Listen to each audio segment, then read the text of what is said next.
You know, he really was very exceptional to have done it, and we've been going through a lot of it. We're getting very good at it, but I don't want to say that too loudly because we don't want to bring any jinxes along. You know, it's interesting. I was thinking a lot about it over the last period of time since Butler, and being president is a very dangerous job. Trump also slamming Vice President Kamala Harris's lack of interviews. Doesn't do interviews. You would not see her come onto the show. I can tell you right now. She doesn't like doing interviews. Yeah. And she's not knowledgeable about economy and various things, and I think it would be a problem. Trump was met by a massive sold-out crowd for his rally in Long Island, New York last night, with supporters lining up all day long to secure a spot in the venue. Trump, a native New Yorker, is confident that he will win his home state in November. I'm thrilled to be back in the state I love with thousands of proud, patriotic New Yorkers who are really the heart and soul of America. We know that. And the reason I'm here is because it hasn't been done in many decades. It hasn't been done for a long time, but we are going to win New York. A new Fox News poll shows VP Harris leading Trump by 2 points nationally among registered and likely voters. But among voters who say they want a drastic change, Trump, as you can see, is smirking as he faces federal gun charges for attempting to kill the former president on Sunday. Trump assassinated after the first assassination attempt in July. But as Congress investigates the security failures that led to now 2 separate attempts on his life, lawmakers from both parties say they're being stonewalled. The Secret Service, the FBI, DHS have not been forthcoming on this. Jesse, I want to emphasize we are over 2 months, of course, since Butler. Do you know that the Secret Service still has not given congressional investigators the documented evidence we have been asking for 2 months? 2 months since Trump was shot in the face. Now he has been shot at, or nearly so, again. And still, Secret Service is stonewalling right down to this hour. I mean, what is going on here? They need to level with us. They need to level with the American people. And they need to tell us what in the world is happening. An internal report by the Secret Service on the July 13th assassination attempt was supposed to be released this week, but it has now been delayed. Happening today, Vice President Kamala Harris is going to be sitting down with Oprah for a Unite for America virtual event. This comes after Harris became the first Democrat since 1996 to not get an endorsement from the Teamsters, despite her visit with the union earlier this week. The Teamsters CEO says they will not be endorsing either candidate. We couldn't get solid commitments on our core issues, like the PRO Act, like vetoing national right to work, like staying out of labor disputes and not trying to force any contracts on us, like what happened to our brothers and sisters in the rail industry. We didn't get solid commitments from either candidate. I think right now both sides have to take a step back and really reevaluate what their commitment is to working people. While the Teamsters may not be making a formal endorsement, take a look at this. An internal poll shows the majority of rank and file support will remain behind bars after a judge denied his bail appeal during a hearing yesterday. And now he awaits his federal trial on sex trafficking and racketeering charges. Chanley Painter here with the details. Chanley. Hey, good morning, Todd and Carly. So Sean Diddy Combs denied bail for a second time. The federal judge finding in part that not only is Combs a flight risk, he's a danger to the community after prosecutors read damaging text messages between Combs and alleged victims in court, including those his ex-girlfriend Cassie Ventura sent after this disturbing caught-on-video attack from 2016 was released in May. Ventura saying, quote, "I have a black eye and a fat lip. You are sick for thinking it's okay to do what you've done." Another alleged victim's text referring to Ventura's civil lawsuit against Combs said this, quote, "I feel like I'm reading my own sexual trauma." Now, new reports are drawing comparisons between Combs and Jeffrey Epstein, who served time for trafficking dozens of young girls before his death. The New York Post quoting a DHS agent who helped search Combs' Miami home as saying, "In my opinion, he's as bad as Jeffrey Epstein." And attorney David Yeoman telling Fox News, quote, this is like Epstein 2.0. You have a guy who is extremely rich and extremely powerful being charged with allegations that are inhumane. Now, Combs' defense, though, maintaining the rapper's innocence, calling his current jail conditions inhumane. Watch this. The fight continues. We're not giving up by a long shot. I told Mr. Combs I'm going to try and get his case to trial as quickly as possible. I'm going to try and minimize the amount of time he spends in very, very difficult and I believe inhumane housing conditions. Combs' defense is working to convince the judge to move Combs from the special housing unit in the Metropolitan Detention Center to the Essex County Correctional Facility as a means to escape what many call horrific conditions at MDC. It is not very nice. I've spent so much time in this jail that God forbid anything happens to me, I think I get time served. I've been there many times. It is not a pleasant place, and many judges now, for lesser crimes, are refusing to send defendants there. And Combs' defense also says while they don't want to waive speedy trial, they do need time to walk their client through the evidence provided to them by prosecutors. Now, Combs is due back in court on October 9th, guys. All right, Chanley Painter live for us. Chanley, thank you. Meantime, listen to this. The Chicago City Council has voted overwhelmingly to support ShotSpotter. That's a technology used to detect gunshots and then dispatch law enforcement throughout the city. But Mayor Johnson, Brandon Johnson, thinks it's just a waste of money. Let's just make sure that we're clear about what we're asking the people of Chicago to do. So we've spent $100 million on what essentially is walkie-talkies on a stick. $100 million. Keith Thornton Jr. is a former 911 dispatcher in Chicago, and he joins me now. Keith, you are on the ground. You understand how it all comes together when a call comes into 911, or in this case, the ShotSpotter technology alerts authorities that there is a gunshot in a neighborhood. How vital is this to the people of Chicago, the people of all cities where this technology exists, to saving lives? Absolutely, it's very vital. 1,976 gunshot victims, where no 911 caller from the city of Chicago actually called it in. ShotSpotter, within just the last 14 months, 1,976 individuals were shot. ShotSpotter detected that, got officers to the scene, and they were able to get those individuals to hospitals, many of them, their lives saved. Me being a former dispatcher as well as a police officer, I understand that this is a crucial thing. The Chicago Police Superintendent Larry Snelling, great guy, did a wonderful job with the DNC. He understands this is crucial. It is saving lives, and it also is just not saying, hey, let's get officers over here, this is what's taking place right now in terms of gunshots, but it's also very specific, saying, hey, it's high capacity rounds, or there's 3 shooters, or individuals are running, shooting. It's very, very specific. And in a place like Chicago where crime as well as gunshots are extremely rampant, killing people and hurting people, this is needed. And we really have to take a look at that and the huge divide right now with the city council versus the mayor. Well, yeah, keep in mind, like you just said, the city council supports this. They voted for it. Take a listen to their support of ShotSpotter. The detection is working. It's detecting that bullets are flying. There's fear in the communities. My residents know that the police need this tool. It's a tool based on the unfortunate fact that our city sees more shots fired probably anywhere else in the world. The police cannot do all that work, so we need ShotSpotters. Mayor Johnson, though, says he's going to veto this because, quote, it leads to over-policing. I would argue, Keith, that your city needs some over-policing. Let's look at some of the numbers. They are not good when you look at the crime that's happening just so far this year. 416 murders, almost 1,700 shooting incidents, almost 1,500 sexual assaults, and over 14,000 thefts. Doesn't Chicago, Keith, need all the policing it can get? We need all the policing we can get. And community engagement is certainly a big piece that a lot of the politicians here are really battling with. But that can come. You know, we have pod cameras here. We have license plate readers. We have body-worn cameras, violence intervention organizations that the city's pouring dollars into. And I'm not saying to take those away. We're not saying to take those away. Those are all things to assist our officers to do their jobs. But we must not defund the police. We must fund them with crucial solutions and technology that's going to assist them with their jobs. Right? We're supposed to have 13,500 officers here in Chicago PD. We're down over 2,000 officers. With all the statistics you just said, with gunshots and rampant crime that's taking place here, we need solutions like this and many more that's going to assist these officers to do a great job like they do each and every day. Well said. I would just add, Mayor Johnson seems to deride this program, calling it walkie-talkies on a stick. I would just argue walkie-talkies allow police to communicate to help their community. So calling it a walkie-talkie is an odd criticism. It almost sounds like he doesn't want police communicating to solve crimes. Keith Thornton Jr., we appreciate your time. Stay on top of this. We appreciate it. All right, senior meteorologist Janice Dean here with our Fox weather forecast. Judy. Okay, we start off with the northeast because we have this coastal low that's not really going anywhere. And even though it could bring, some showers here and there, along the coast is where we're going to see the main impacts through Friday. So meandering coastal low, we have a high that's blocking it from going anywhere. And that means we're going to see this persistent onshore flow. So definitely some showers in the forecast, but more realistically, it's going to be the rip current threat and the coastal flood threat as the water continues to be pushed inland. Here is the chance of development for this area of low pressure out near the Bay of Campeche, and this is something we're going to have to monitor over the next couple of days. Some of the reliable forecast models develop this into at least a tropical storm, maybe a hurricane, so something we have to watch definitely over the weekend. The water is very warm in the Gulf of Mexico, and we're still into peak season. Otherwise, we're looking at the potential for strong to severe thunderstorms for the Central Plains and the Midwest as a cold front moves through. Ahead of that cold front, very warm temperatures above average, still looking at the 90s, hanging on to summer for dear life in Dallas and Atlanta. Even here in New York, 83 degrees. We'll take it. But winter is a coming. Well, we have a little lead-up time. Okay, well, September. It's not a false statement. It is coming. Carly's like, January is next week. Here comes Christmas. Merry Christmas, Janice. Thank you so much. See you soon. All right.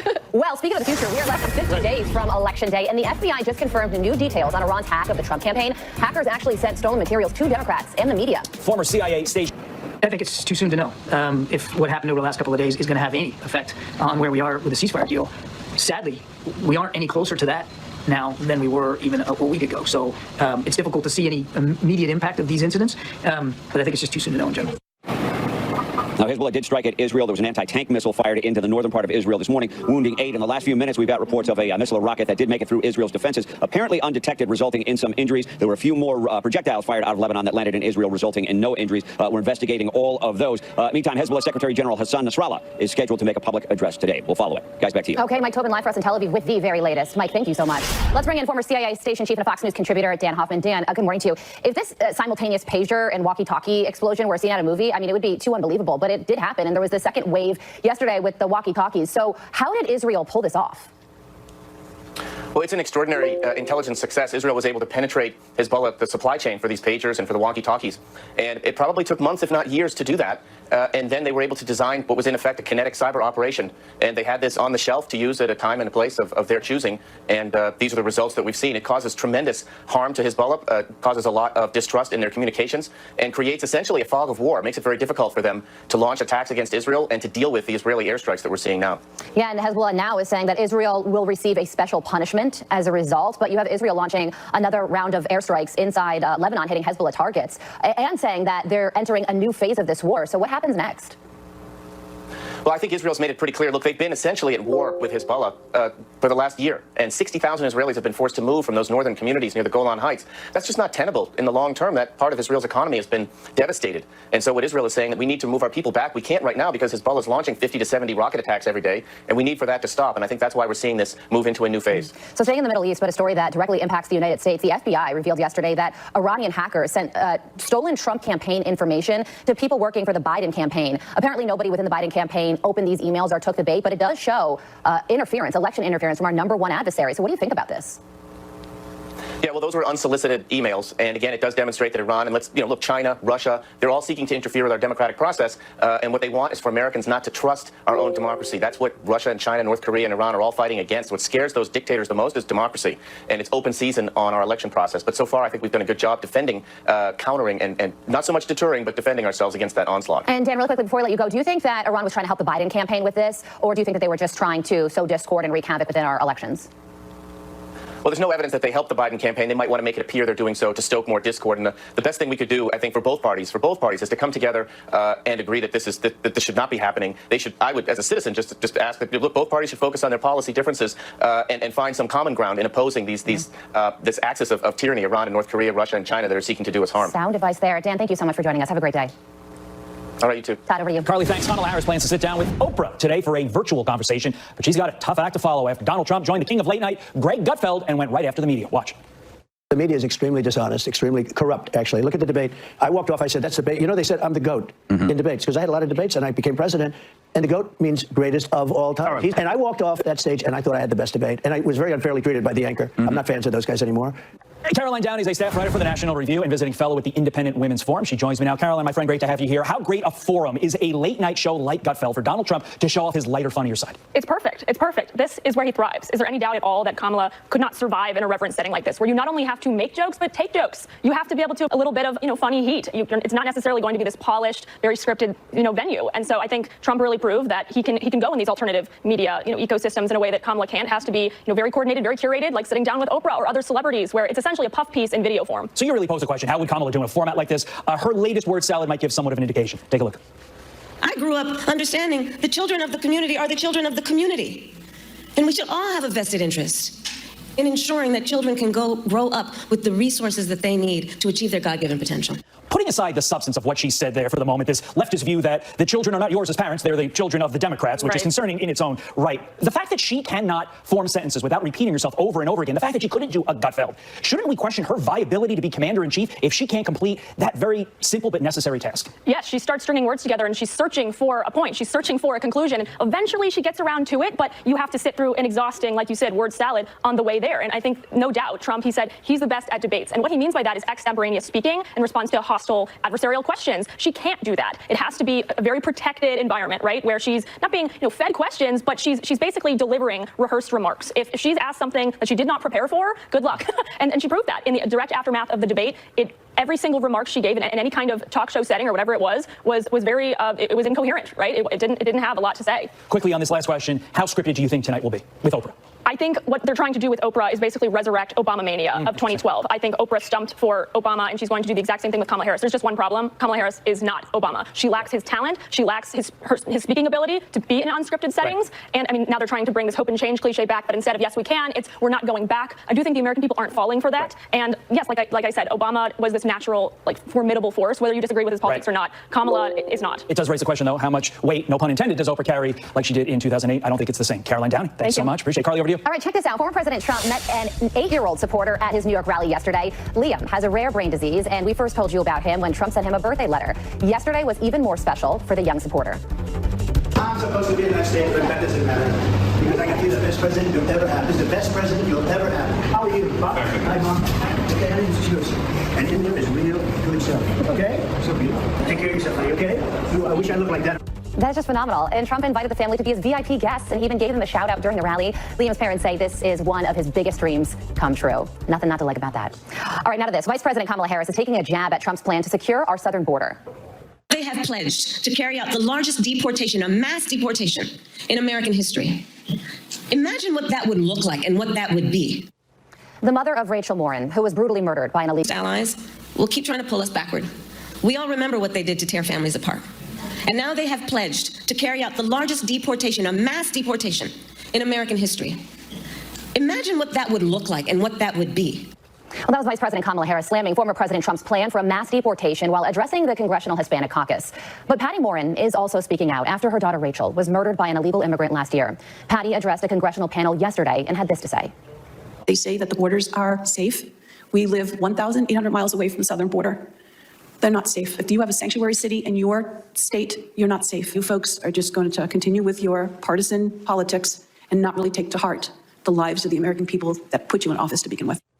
And Patty Morin joins me now. Patty, thank you so much for being here. You know, I've listened to you testify several times now on Capitol Hill, and each time it's heartbreaking to hear about what Rachel endured and what you and your family have gone through as a result. And it must be very difficult to speak so publicly about this. So what are you hoping to achieve in doing so? What I'm hoping to achieve is that they will actually listen to the American people.